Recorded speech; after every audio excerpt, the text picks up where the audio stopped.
नमस्कार दोस्तों, स्वागत है आप सभी का आपके अपनी YouTube channel Shyam classes study में। आज की इस वीडियो में यूपी SSSC पैट परीक्षा 2023 में पूछे जाने वाली जीके जीएस के अति महत्वपूर्ण प्रश्नों का प्रैक्टिस सेट लेकर के आया हूँ। जैसा कि आप लोग जानते हैं कि यूपी SSSC पैट परीक्षा 28 और 29 अक्टूबर 2023 को होने वाली है। तो इसमें आपको अच्छा स्कोर करना पड़ेगा, जब भी आप यूपी SSSC के द्वारा आयोजित होने वाली किसी मेंस की परीक्षा में बैठ पाओगे। और आपको इस परीक्षा में बैठने के लिए आपको कम से कम 80 नंबर को टारगेट तो बनाना ही है। जब आप 80 नंबर का टारगेट बनाओगे तब आप 70 प्लस स्कोर करके आ पाओगे। तो आज के प्रैक्टिस सेट को पूरा करिएगा। प्रैक्टिस सेट को पूरा करने के बाद आपको अपना स्कोर कमेंट बॉक्स में शेयर करना है और बताना है कि आपने हमारे इस प्रैक्टिस सेट में कितने प्रश्न जो सही किए और ये प्रैक्टिस सेट आपको कैसा लगा। प्रैक्टिस सेट एक ऐसा माध्यम है जिससे अभ्यर्थी को पता चलता है कि उसकी तैयारी कैसी हुई है अभी और उसे किसकी तैयारी करने की ज़रूरत है।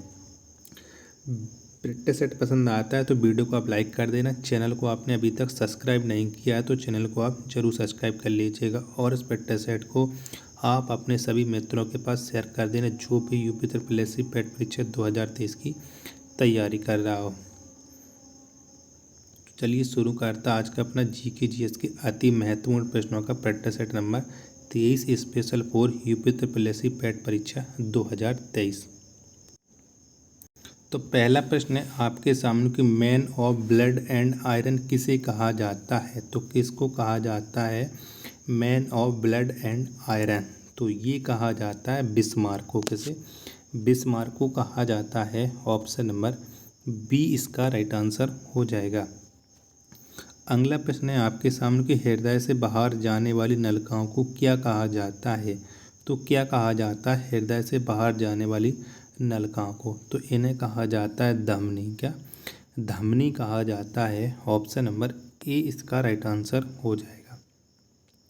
अगला प्रश्न है आपके सामने कि हमारे संविधान का कौन सा अनुच्छेद धर्म की स्वतंत्रता प्रदान करता है। तो कौन सा अनुच्छेद है जो धर्म की स्वतंत्रता प्रदान करता है? तो ये करता है अनुच्छेद 25 से 28 तक धर्म की स्वतंत्रता प्रदान। ऑप्शन नंबर ए इसका राइट आंसर हो जाएगा।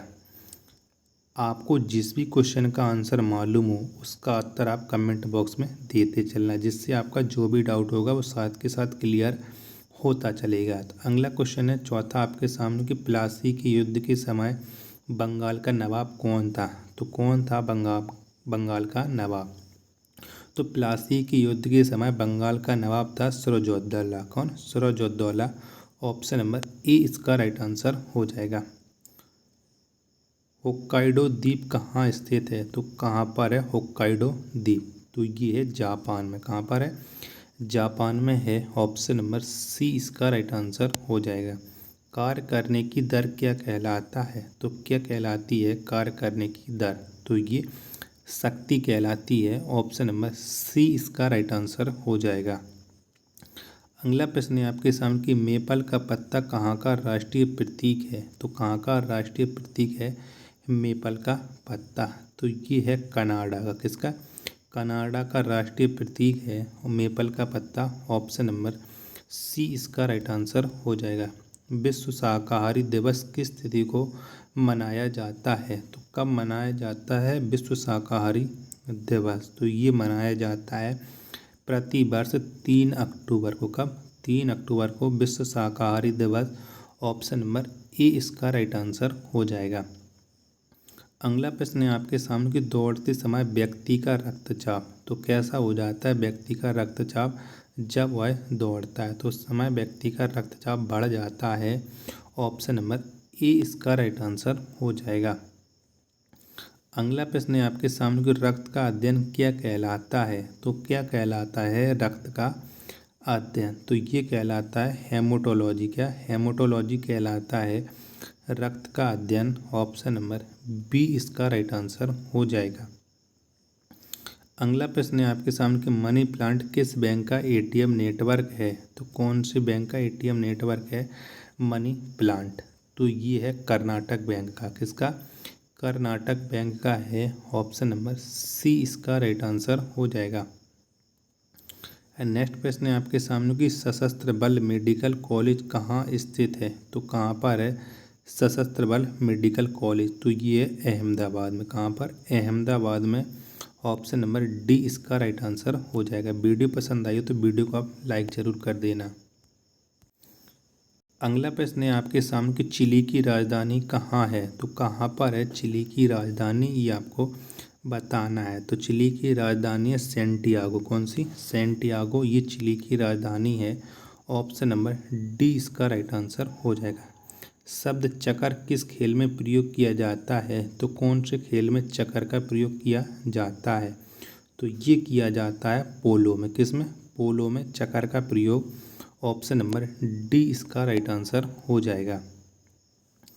अगला प्रश्न है आपके सामने कि राज्य लोक सेवा आयोग के सदस्य की नियुक्ति कौन करता है।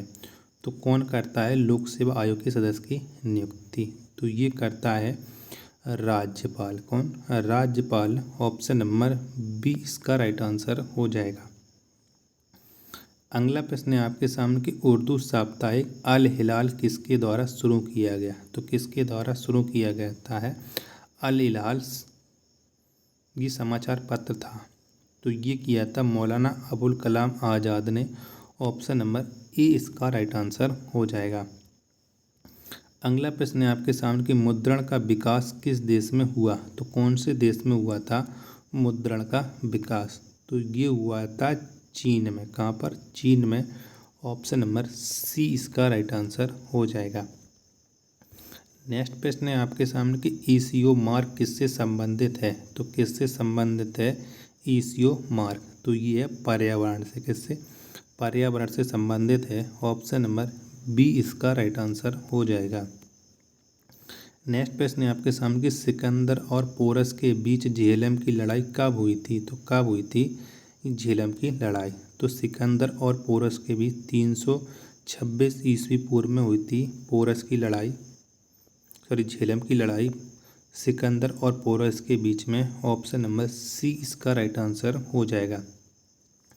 अगला प्रश्न है आपके सामने कि एपीजे अब्दुल कलाम की आत्मकथा का शीर्षक क्या है। तो क्या है एपीजे अब्दुल कलाम की आत्मकथा का शीर्षक। तो इसका शीर्षक है विंग ऑफ फायर। क्या? Wings of fire. Option number A इसका राइट आंसर हो जाएगा। अगला प्रश्न है आपके सामने कि दक्षिण का ब्रिटेन किसे कहा जाता है। तो किसको कहा जाता है दक्षिण का ब्रिटेन। तो ये न्यूजीलैंड देश को दक्षिण का ब्रिटेन कहा जाता है। ऑप्शन नंबर डी इसका राइट आंसर हो जाएगा। मैला आंचल के लेखक हैं। तो कौन है मैला आंचल पुस्तक के लेखक, ये आपको बताना है। तो इसके लेखक हैं फणीश्वर नाथ रेणु। कौन? फणीश्वर नाथ रेणु, ये मैला आंचल के लेखक हैं। ऑप्शन नंबर बी इसका राइट आंसर हो जाएगा। अगला प्रश्न है आपके सामने कि सिरका पानी में कितना प्रतिशत एसिटिक अम्ल होता है। तो कितने प्रतिशत होता है एसिटिक अम्ल, ये आपको बताना है। तो सिरका में 5%। कितना? 5% एसिटिक अम्ल होता है। ऑप्शन नंबर डी इसका राइट आंसर हो जाएगा। संविधान सभा के संघ संविधान समिति के अध्यक्ष कौन थे। तो कौन थे संघ संविधान समिति के अध्यक्ष। तो इसके अध्यक्ष थे Jawaharlal Nehru. Option number C इसका राइट आंसर हो जाएगा। नेक्स्ट प्रश्न है आपके सामने कि इंटरनेट एक्सप्लोरर क्या है। तो क्या है इंटरनेट एक्सप्लोरर, ये आपको बताना है। तो ये है एक वेब ब्राउज़र। क्या? वेब ब्राउज़र है। ऑप्शन नंबर बी इसका राइट आंसर हो जाएगा। अगला प्रश्न है आपके सामने किस भारत शासन अधिनियम के द्वारा केंद्र में द्वैत शासन की स्थापना की गई। तो कौन से अधिनियम के द्वारा केंद्र में द्वैत शासन की स्थापना हुई। तो ये हुई थी भारत शासन अधिनियम 1935 के द्वारा केंद्र में द्वैत शासन की स्थापना। ऑप्शन नंबर बी इसका राइट आंसर हो जाएगा। अगला प्रश्न है आपके सामने कि OCR का अर्थ है। तो कौन सा है OCR का अर्थ, ये आपको बताना है। तो इसका अर्थ है ऑप्टिकल कैरेक्टर रिकॉग्निशन। क्या? OCR का अर्थ है optical character recognition. Option number A इसका राइट आंसर हो जाएगा। अगला प्रश्न है आपके सामने कि समय का अध्ययन क्या कहलाता है। तो क्या कहलाता है समय का अध्ययन, ये आपको बताना है। तो समय का अध्ययन कहलाता है होरोलॉजी। क्या? होरोलॉजी। ये समय का अध्ययन कहलाता है। ऑप्शन नंबर डी इसका राइट आंसर हो जाएगा। हजरत बल दरगाह कहाँ है? तो कहाँ पर है हजरत बल दरगाह? तो ये है जम्मू कश्मीर में। कहाँ पर? जम्मू कश्मीर में। ऑप्शन नंबर ए इसका राइट आंसर हो जाएगा। अगला प्रश्न है आपके सामने कि मानवाधिकार दिवस किस तिथि को मनाया जाता है? तो कब मनाया जाता है मानवाधिकार दिवस? तो ये मनाया जाता है प्रतिवर्ष 10 दिसंबर को मानवाधिकार दिवस। ऑप्शन नंबर ए इसका राइट आंसर हो जाएगा। अगला प्रश्न है आपके सामने कि पंचायत स्तर पर राज्य सरकार का प्रतिनिधित्व कौन करता है? तो कौन करता है पंचायत स्तर पर राज्य सरकार का प्रतिनिधित्व? तो ये करता है ग्राम सेवक, जिसे हम ग्राम प्रधान बोलते हैं। ये है पंचायत स्तर पर राज्य सरकार का प्रतिनिधित्व करता है। ऑप्शन नंबर सी इसका राइट आंसर हो जाएगा। ब्राह्मी लिपि को किसने स्पष्ट किया था? तो किसने स्पष्ट किया था ब्राह्मी लिपि को? तो ये किया था जेम्स प्रिंसेस ने। किसने? जेम्स प्रिंसेस ने। ऑप्शन नंबर डी इसका राइट आंसर हो जाएगा। तडोबा बाघ आरक्षित क्षेत्र किस राज्य में है? तो कौन से राज्य में है तडोबा बाघ आरक्षित क्षेत्र? तो ये है महाराष्ट्र राज्य में। किसमें? महाराष्ट्र राज्य में है। ऑप्शन नंबर सी इसका राइट आंसर हो जाएगा। नेक्स्ट प्रश्न है आपके सामने कि 1526 ईस्वी के पूर्व बाबर ने भारत पर कितनी बार आक्रमण किया था? तो कितनी बार आक्रमण किया था 1526 ईस्वी पूर्व बाबर ने? तो बाबर ने आक्रमण किया था 4 बार। ऑप्शन नंबर डी इसका राइट आंसर हो जाएगा। प्रथम गोलमेज सम्मेलन किसके कार्यकाल में हुई थी? तो किसके कार्यकाल में हुआ था प्रथम गोलमेज सम्मेलन? तो ये हुआ था लॉर्ड इरविन के कार्यकाल में। ऑप्शन नंबर ए इसका राइट आंसर हो जाएगा।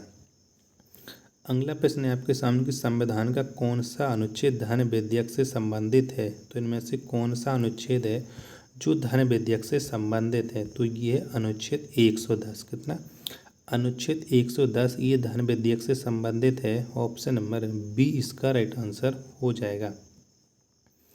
नेक्स्ट प्रश्न है आपके सामने कि सीता बेग गुफाएं किस राज्य में स्थित हैं? तो कौन से राज्य में स्थित है सीता बेग गुफाएं?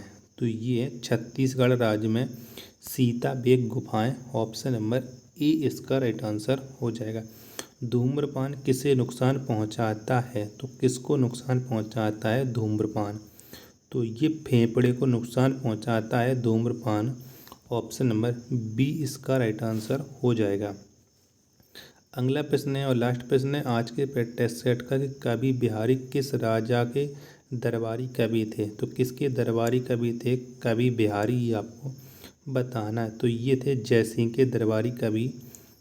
ऑप्शन नंबर बी इसका राइट आंसर हो जाएगा। तो साथियों, मैंने आज को आपको UP triple S C PET परीक्षा 2023 में जीके जीएस के 39 अति महत्वपूर्ण प्रश्नों का प्रैक्टिस सेट करा दिया है। प्रैक्टिस सेट पसंद आया हो तो वीडियो को आप लाइक कर देना। चैनल को आपने अभी तक सब्सक्राइब नहीं किया तो चैनल को आप जरूर सब्सक्राइब कर लीजिएगा। मिलते हैं अपने नेक्स्ट वीडियो तथा नेक्स्ट प्रैक्टिस सेट में। तब तक के लिए धन्यवाद।